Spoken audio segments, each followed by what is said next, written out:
Selamat pagi, Pak. Oke, selamat pagi. Ya. Maaf, Pak. Kemarin, nggak apa-apa, nggak masalah. Kemarin apa yang saya minta untuk diperbaiki? Ini revisi analisis dan apa? Sudah langsung ditampilkan aja dan langsung disampaikan Analisis. apa yang sudah kamu ubah. Oke.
Oke, terus.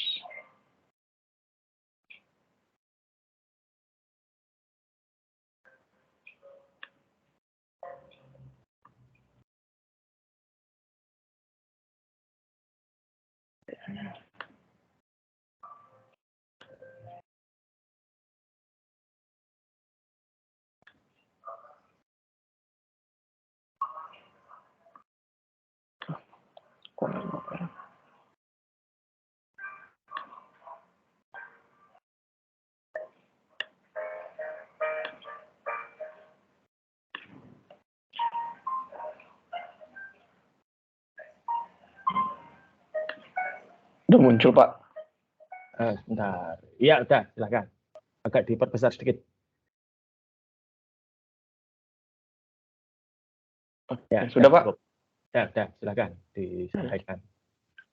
Nah, jadi berkaitan dengan revisi dari minggu lalu itu berkaitan pada bagian analisis dan perencanaan sistem informasi. Nah, di sini saya memasukkan pada bagian pertama saya memasukkan dua pengertian awal berkaitan dengan analisis sistem dengan desain sistem. Nah, menurut Prabowo, analisis sistem itu merupakan sebuah istilah yang secara umum menjelaskan tentang tahapan awal pengembangan sistem. Analisis sistem di sini menjadi sebuah faktor penting keberhasilan dalam pengembangan perangkat lunak, sehingga analisis sistem dapat mengetahui permasalahan yang terjadi pada sistem yang lama. Nah, dalam tahapan analisis sistem terdapat langkah-langkah dasar yang harus dilakukan oleh analis sistem. Di sini saya mengambil menurut Hartono, di mana ada 4 tahap langkah-langkah. Yang pertama itu mengidentifikasi, habis itu memahami kerja dari sistem yang ada, baru yang ketiga kita melakukan analisis, dan yang keempat terakhir itu membuat laporan hasil dari analisis tadi.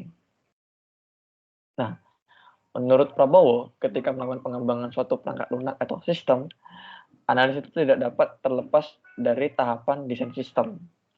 Nah, desain sistem atau perancangan itu diperlukan agar dapat memberikan gambaran yang jelas dan rancang bangunan yang lengkap sebagai pedoman bagi program atau bagi si develop dalam mengembangkan perangkat lunak, sehingga dapat menghasilkan suatu rancangan sistem yang baik. Dengan demikian, desain sistem itu dapat diartikan sebagai suatu teknik pemecahan masalah dengan cara melakukan penggambaran, perancangan, dan pembuatan sketsa dari beberapa elemen yang terpisah dalam satu kesatuan. Sehingga tujuan utama dari melakukan desain sistem adalah untuk memenuhi kebutuhan kepada pemakai sistem, serta untuk memberikan gambaran yang jelas dan rancangan bangun yang lengkap kepada pemrogram komputer dan user yang terlibat. Nah, Ada beberapa metode yang dapat digunakan dalam melakukan pengembangan sistem, dan pada setiap metode tersebut, analis dan desain itu merupakan tahapan yang selalu hadir ketika melakukan pengembangan sistem, walaupun dengan metode yang berbeda. Ada 4 metode yang biasanya digunakan, ada beberapa metode sebetulnya, yang biasa digunakan analis ketika melakukan pengembangan sistem. Yang pertama itu adalah metode SDLC atau Software Development Lifecycle.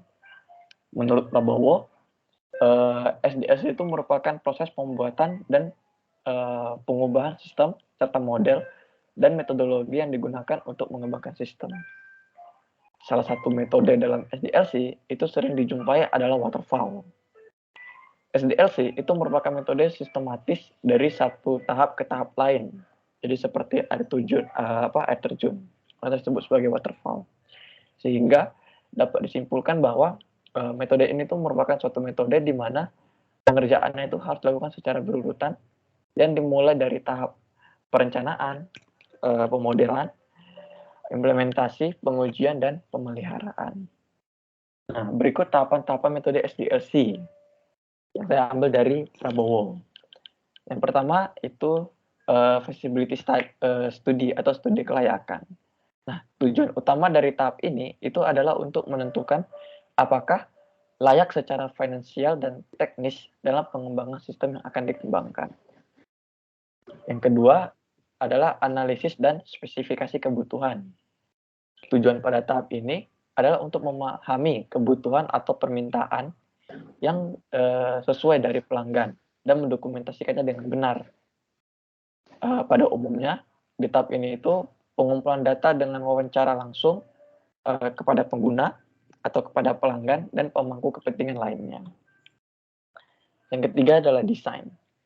Pada tahap ini, itu masalah dijabarkan lebih lanjut dengan menggambarkan sketsa dan diagram. Yang keempat adalah coding and unit testing. Nah, pada tahapan ini terkadang disebut sebagai tahapan implementasi. Karena desain yang sudah desain yang tadi sudah dibuat itu diimplementasikan menjadi solusi yang bisa diterapkan pada tahap ini. Produk akhir pada tahap ini itu adalah sekumpulan modul program yang telah diuji secara individu serta selesai melakukan pengkodean. Setelah selesai melakukan pengkodean, selanjutnya setiap modul tadi itu diuji untuk menentukan apakah kinerja setiap modul itu berjalan dengan lancar atau tidak. Nah, yang tahap kelima adalah integration dan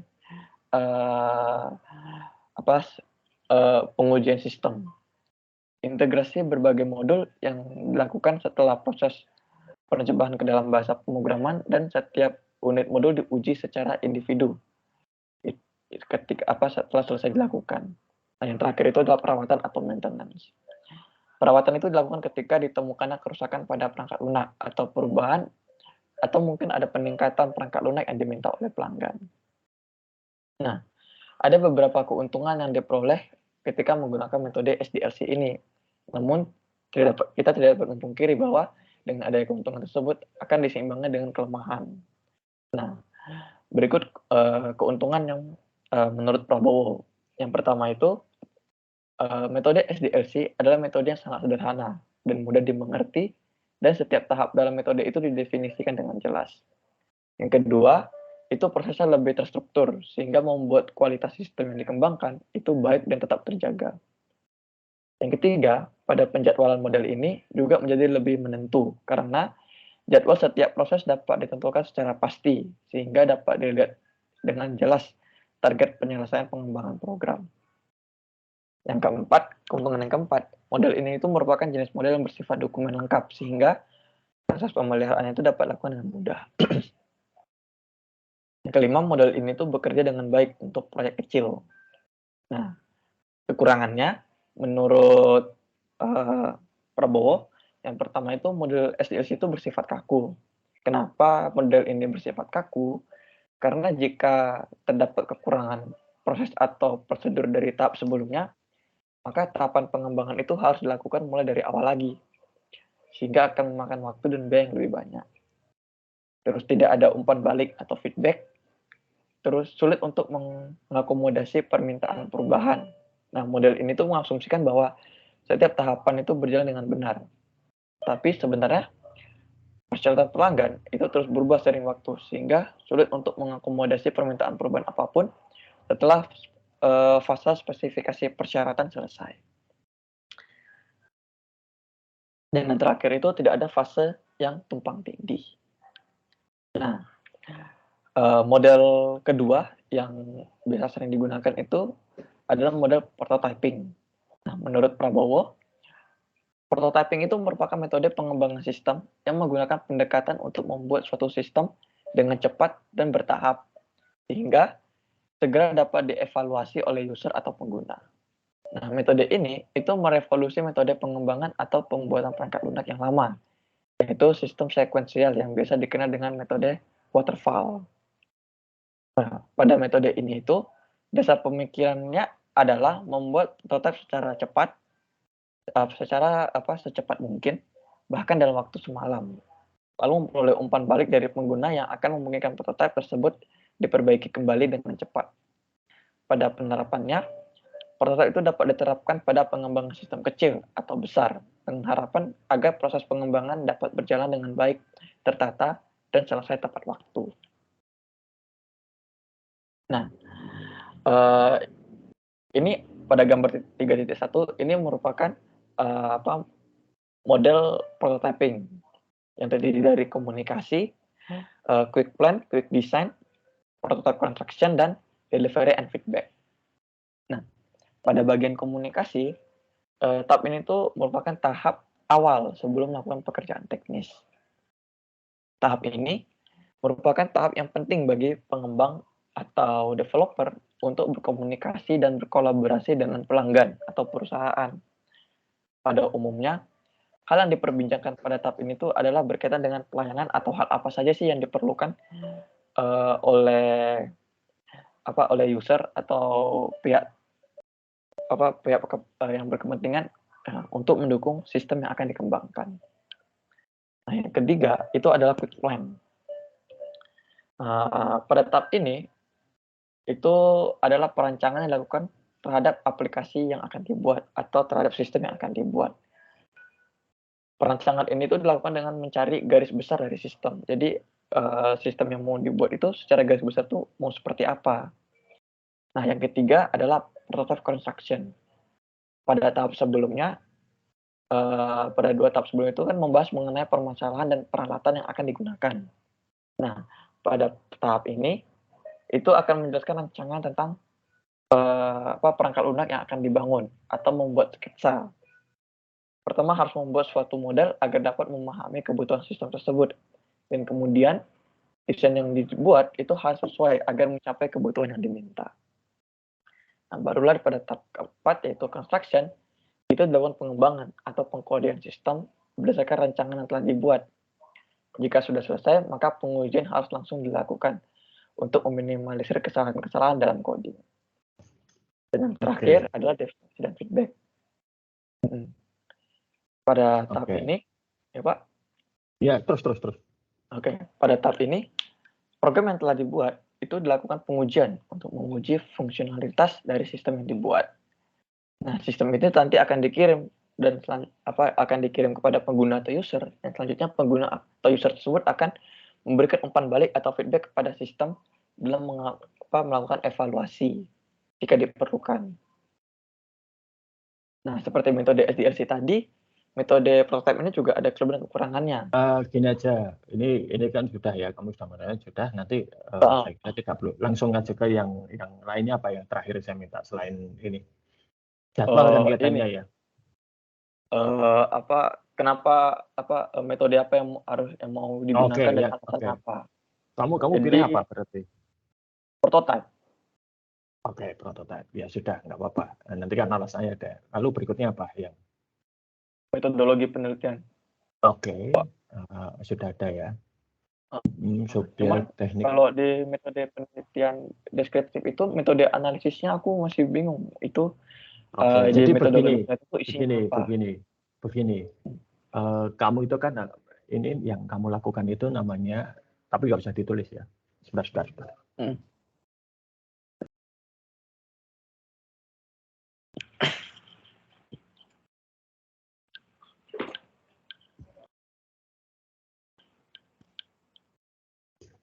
Jadi yang kamu lakukan itu, kalau di dunia sistem informasi namanya design science. Kamu itu mendesain sesuatu. Ya, jadi metodologinya itu ya nanti cukup pengumpulan data dan wawancara dan sebagainya, tetapi nanti tidak ada analisis data, adanya itu adalah analisis dan perancangan sistem.